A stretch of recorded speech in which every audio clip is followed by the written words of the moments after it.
Neurona Financiera, episodio 42.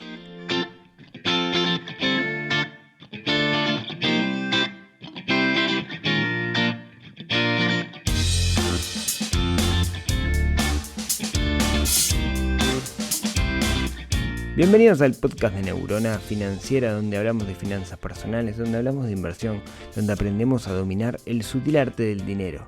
Muy buenos días, o tardes, o noches, o madrugadas, dependiendo de la hora en que estén escuchando esto. Es lo que tiene el tema de los podcasts, uno nunca sabe cuándo lo van a escuchar.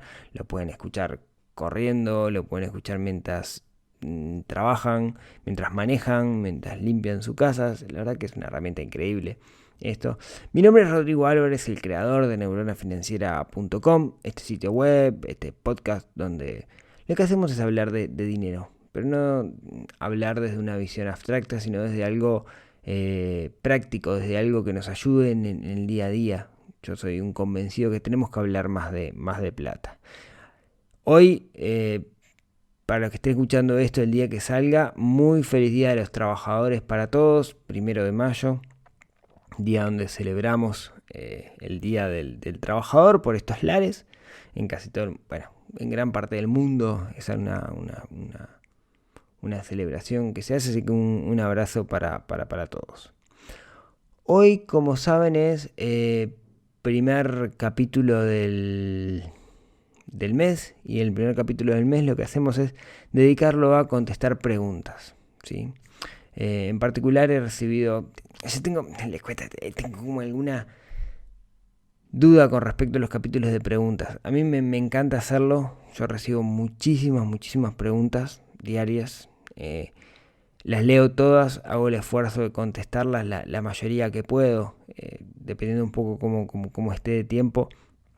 Las contesto personalmente, y si no puedo, las guardo para contestarla en el podcast, o a veces hago las dos cosas, la contesto personalmente, pero también doy una respuesta en el podcast porque me parece que ahí hay valor.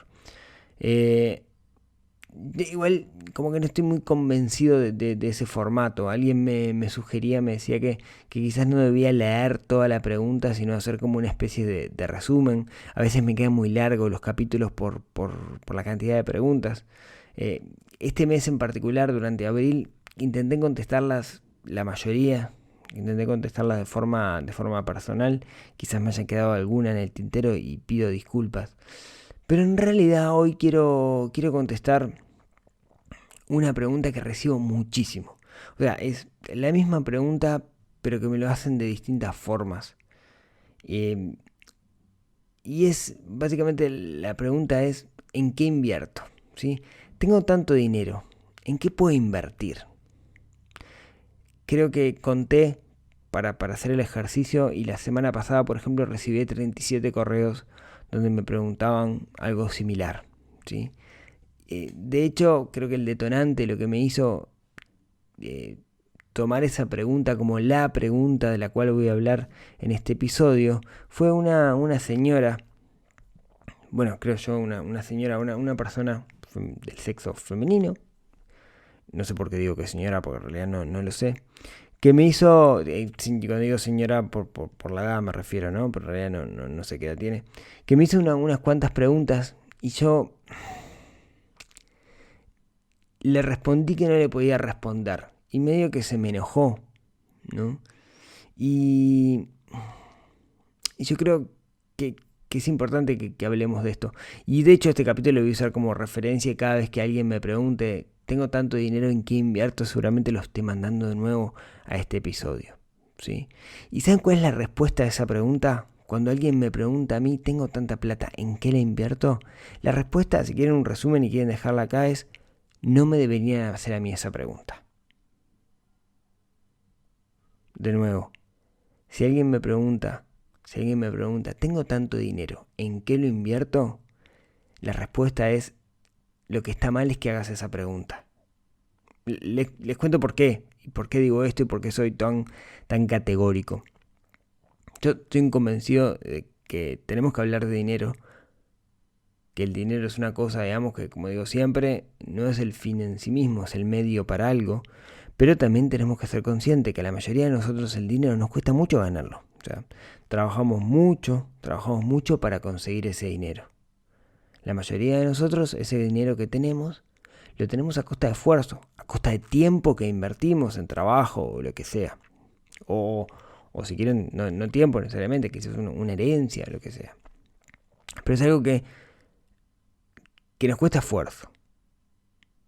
Entonces, realmente como nos cuesta esfuerzo, nos cuesta mucho ganarlo, no podemos confiar ciegamente en alguien que nos diga en qué invertir. No podemos confiar en Rodrigo, en Juan, en Pedro ni en Gonzalo, no importa, ¿sí?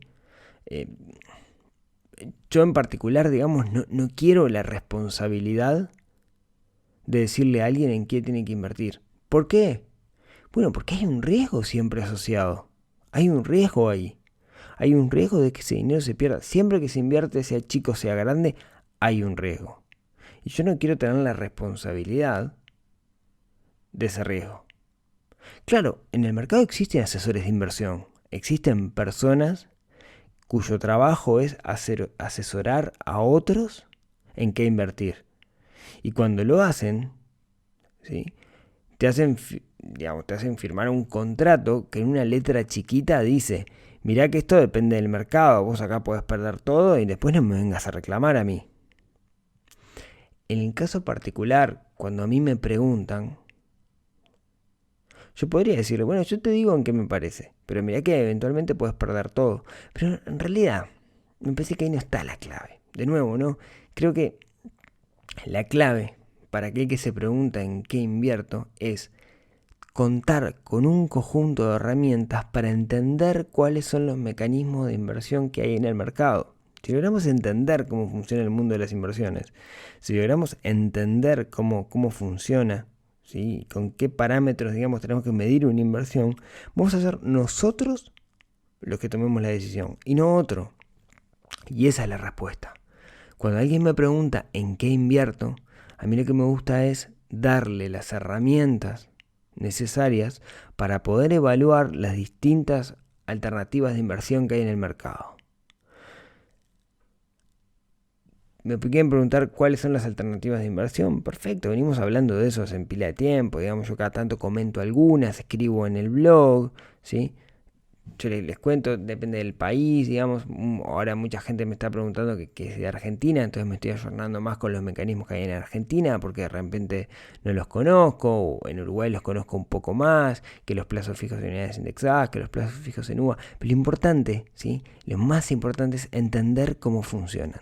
Después que entendemos cómo funcionan, nosotros podemos tomar la decisión. Entonces, si quieren el título o con lo que quiero que se queden después de este episodio es: no le pregunten a alguien en qué invierto. Aprendan ustedes a entender cómo funciona el mundo de las inversiones y después, en función de eso, puedan tomar ustedes la decisión y puedan de alguna manera clasificar o definir si un mecanismo de inversión es adecuado para ustedes, ¿sí?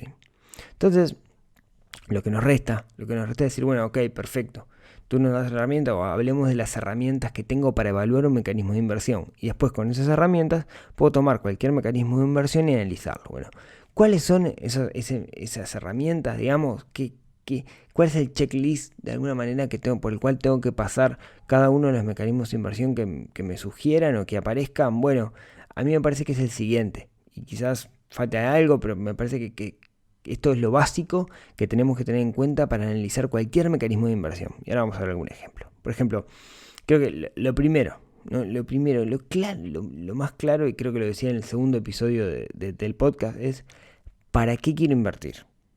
No es lo mismo invertir para mi jubilación que invertir para que mi capital crezca para comprarme un auto o para comprarme una casa.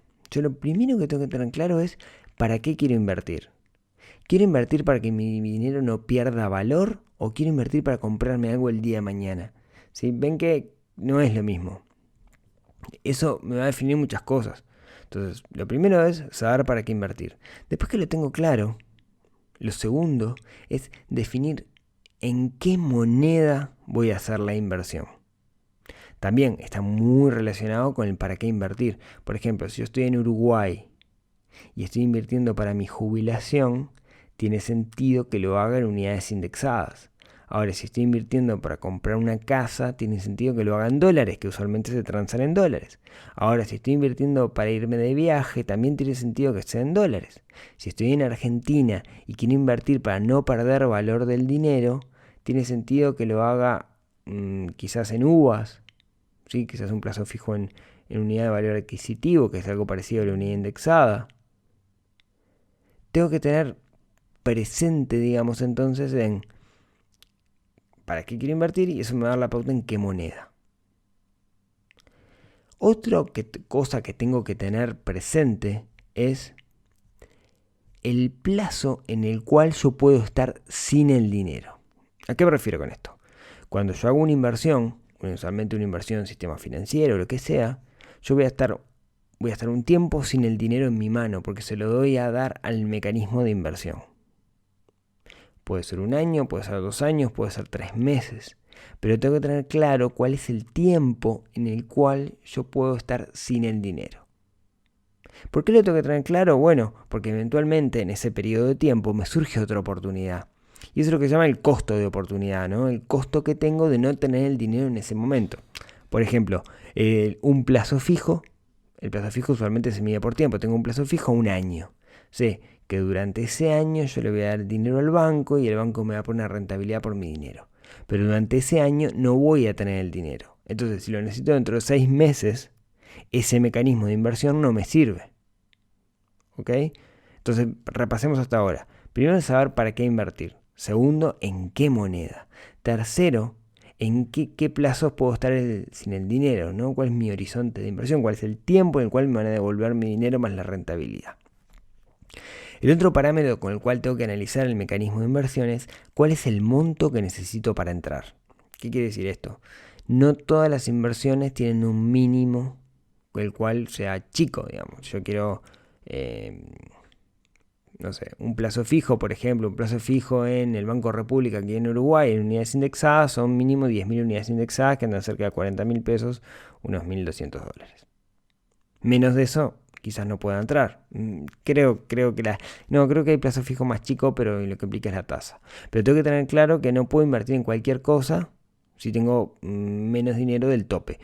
No sé, por ejemplo, comprar un bono del Estado en Uruguay, necesito al menos 10.000 unidades indexadas, que son de nuevo 40.000 pesos. Si quiero comprar una acción de Apple, necesito el valor de la acción, ¿sí? Pero siempre hay un mínimo. Tengamos claro eso.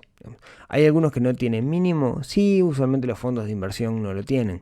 Pero tenemos que saber, digamos, cuál es el mínimo para entrar. Con eso, sabiendo el mínimo, ya descarto si yo puedo entrar o no puedo entrar. ¿Sí?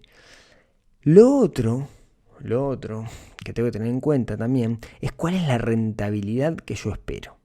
¿Qué es la rentabilidad? Lo que me van a pagar por ese dinero en el cual yo estoy invirtiendo. Acá recuerden que hay dos tipos. Tengo renta fija, que es una rentabilidad fija, o renta variable. Yo tengo que tener presente, digamos, cuál es la rentabilidad que quiero. Y usualmente esa rentabilidad está atada al riesgo.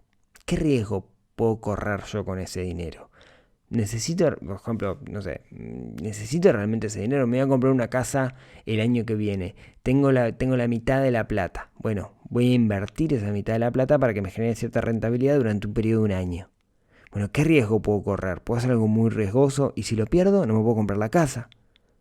Entonces también es importante saber cuál es mi nivel, cuál es mi perfil de riesgo, qué tanto riesgo puedo correr. También puedo lo ideal es armar de un portafolio, ya hablaremos de teoría de portafolio, pero tener un portafolio diversificado en que tengo un porcentaje con mucho riesgo y otro porcentaje sin riesgo, mucho más conservador. Entonces eso se equilibra, ¿sí? Entonces, repasemos hasta ahora. ¿Para qué invertir? ¿En qué moneda? ¿El plazo? ¿Cuál es el monto para entrar? ¿El mínimo para invertir? ¿Cuál es la rentabilidad esperada y qué riesgo puedo correr? ¿Sí? Vamos a ver algunos ejemplos, digamos, para aclarar esto.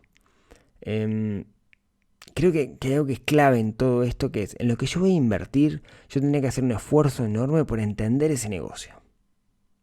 Entender cómo funciona el negocio en el cual voy a invertir. Miren, por ejemplo, muchas veces hay gente que me pregunta sobre el negocio ganadero, ¿sí? Sobre invertir en ganado. Básicamente hay empresas que lo que hacen es pool ganadero, que trabajan en el negocio ganadero y lo que hacen es, digamos, invierten en vacas, faena, no sé qué, no sé cuánto, cada uno es distinto y te pagan una rentabilidad, una renta fija, ¿no? Y te explican cómo funciona el negocio, ¿no? Por ejemplo, en el caso de las vacas, yo creo que lo que es clave es justamente sentarse con quienes están detrás de ese negocio y que te expliquen cómo funciona. Y sentarse y entender. Yo no les voy a dar plata hasta no entender cómo es que funciona. No sé, por ejemplo, la gente de República Ganadera, que más o menos los conozco, ¿no? Vamos a ver los parámetros, digamos, de ¿para qué invertir? Bueno, ellos pagan una rentabilidad, una renta fija en dólares, ¿sí? Entonces, ¿para qué invertir? Bueno, eso depende más de mí, no tanto de ellos. ¿En qué moneda? Es en dólares. Plazo, bueno, el plazo mínimo de ellos es un año. ¿Cuál es el monto mínimo para entrar? $5.000. ¿Cuál es la rentabilidad esperada? Bueno, la rentabilidad esperada, si no me equivoco, es un 7% o 8% que pagan. Creo que cuanto más plata pones, más es la rentabilidad. ¿Cuál es el riesgo que puedo correr? Y acá viene la clave, ¿no? ¿Cuál es el riesgo del negocio de las vacas? No sé. Yo, Rodrigo, no lo sé. No lo tengo del todo claro. Confianza en la gente republicanadera, que venga aftosa, que caiga un meteorito y mate todas las vacas, que todo el universo sea vegetariano, que China deje de comprar carne. La verdad no lo sé. Pero el señor que está del otro lado, el señor que es Nicolás, digamos que es el dueño de este emprendimiento, sí lo sabe. Entonces yo me quiero sentar con Nicolás y hacerle cada una de las preguntas necesarias a Nicolás para entender cómo funciona este negocio. Cuando logro entender cómo funciona este negocio, cómo funciona su negocio, yo digo, ok, ¿deseo invertir o no deseo invertir? Porque al entender cómo funciona, yo puedo de alguna manera disminuir el riesgo, porque entiendo qué es lo que está pasando en vez de tener una confianza ciega. En el caso particular de las vacas es un negocio, yo en particular no lo termino de entender bien, pero es cuestión de que me tengo que sentar y preguntarle, digamos, no es el tipo de negocio en que yo invierto. Lo hice en su momento y ahora no lo hago más, por otros temas, digamos, no nada que ver con este negocio en sí, sino más porque me fui para el lado de que no quiero participar en el negocio ganadero por un tema de valores, más que nada, pero se puede entender. Lo que tenemos que hacer es sentarnos y hacer preguntas. Miren otro ejemplo, si quieren, tengo 3 o 4 ejemplos como para entender esto. Quiero comprar acciones, renta variable, quiero comprar acciones de una empresa. Por ejemplo, Petrobras. ¿Por qué elijo Petrobras? Bueno, porque es una empresa brasilera que cotiza en Nueva York, que es una empresa grande. Yo la sigo, digamos, a Petrobras ya hace tiempo. He sabido ganar con Petrobras, pero porque sigo el mercado brasilero y porque es prácticamente acompaña, yo sé que acompaña digamos, la curva de crecimiento de Brasil, ¿no? Entonces, comprar una acción de Petrobras. De nuevo, ¿en qué moneda? Es en dólares. ¿Qué plazas puedo estar sin el dinero? Bueno, en este caso es renta variable, entonces yo compro la acción, puedo estar X tiempo, digamos, yo elijo cuánto tiempo quiero estar. Lo que tengo que tener presente es que el riesgo en renta variable es como la volatilidad, ¿no? Yo puedo tener picos, entonces yo sé que para comprar o para vender tengo que esperar el momento adecuado. Entonces no es una liquidez inmediata. ¿Cuál es la rentabilidad esperada? Bueno, puedo ver el histórico para ver, para basarme, digamos, sobre el crecimiento que ha tenido. ¿Qué riesgo puedo correr? Bueno, puedo correr el riesgo de que baje lo suficiente. Yo puedo poner una cosa que se llama el stop loss para no perder mucho. Pero acá viene intentando entender el negocio. Por ejemplo, si ustedes leen el diario estos días, van a escuchar mucho de que Petrobras está haciendo una desinversión. No sé, hay titulares, por ejemplo, de acá de Uruguay que dice Petrobras está vendiendo sus estaciones de servicio. Si leen titulares de Brasil van a ver muchas otras desinversiones que está haciendo Petrobras. Ahora, ¿esto es bueno o malo para Petrobras? ¿Va a subir la acción o va a bajar la acción? Yo en principio no lo sé. Entonces lo que hice fue consultar gente que mucho más experta que yo, así que les mando un abrazo a mis amigos que consultaron, a a su vez a referentes de Brasil sobre esto, que dijeron, che, yo creo que esto que está haciendo Petrobras de la desinversión es como para potenciarse y en realidad va a subir la acción. Entonces, me da una pauta de que es un buen momento para comprar Petrobras. Pero de nuevo, no, para yo tomar esa decisión, lo paso por todos los filtros y yo entiendo cómo funciona ese negocio, o sea, entiendo cómo funciona esa acción y cuáles son los parámetros que hacen que cambie, pero yo la sigo, ¿no? Entonces, de nuevo, ¿no? Yo lo que hago es usar un filtro para validar cada una de mis tomas de decisiones con respecto a invertir en algo, ¿sí? Podríamos tomar más ejemplos de esto, pero me iría de hora. Déjenme tomarles uno más, si quieren, ¿no? Que es bien distinto de lo que hablamos hasta ahora. Hay una empresa de la cual ya he hablado que se llama Nudaprop, ¿sí? Nudaprop.com, Nuda Propiedad. Está en Uruguay disponible. Básicamente lo que permiten es comprar una vivienda sin tener el derecho a usufructo, ¿sí? Básicamente está una pareja de ancianos que tienen su casa y tienen una jubilación que no es adecuada. Entonces ellos lo que hacen es vender su propiedad, pero siguen viviendo en esa casa hasta el día que se mueren, ¿sí? Hay matices, digamos, pero entonces la gente de Nudaprop lo que hace es buscar esos clientes de alguna manera para que puedan ofrecer su casa. Yo lo veo como un ganar-ganar, porque estamos ayudando a esa pareja de ancianos y al mismo tiempo nosotros estamos invirtiendo. Acá es bien distinto, ¿no? Porque acá el horizonte de tiempo es variable, porque es la cantidad de tiempo que esa gente va a vivir. Y yo no quiero que se mueran antes, digamos, ¿no?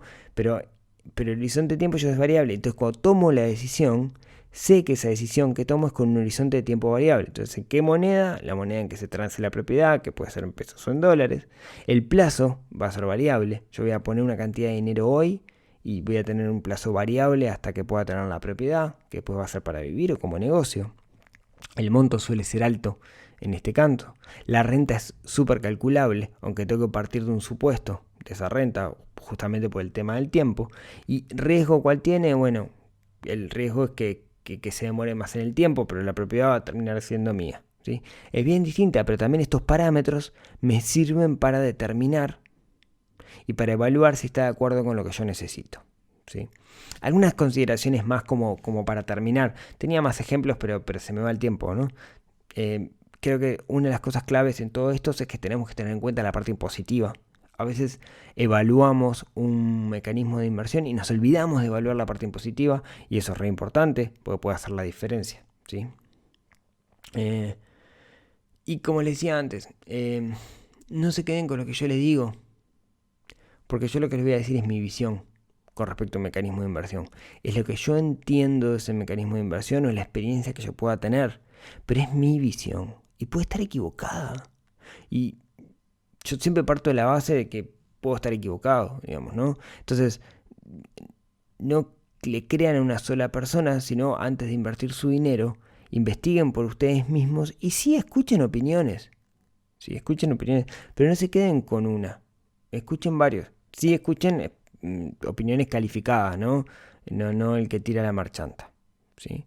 Creo que siempre está bueno también, además, buscar la forma de hablar con otros inversores, y ahí es donde Neurona Financiera, digamos, tiene una comunidad de gente importante, digamos, que ha invertido en otros mecanismos, y por eso hacemos los meetup y las reuniones donde charlamos de cada una de estas cosas, ¿sí? Y espero próximamente poder darle alguna novedad más que pueda ayudar en ese sentido, ¿sí? Entonces, resumamos el tamiz o el checklist por el cual debemos pasar cada una de las decisiones de inversión, ¿sí?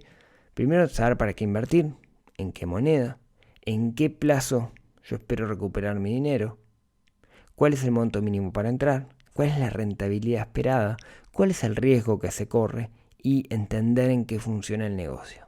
Si yo tengo cada una de esas listas, cada una de esas cosas de la lista las tengo claras, va a ser muy fácil para mí definir si ese mecanismo de inversión es válido o no, ¿sí? Entonces, la próxima vez que me pregunten, tengo tanta plata, ¿en qué invierto?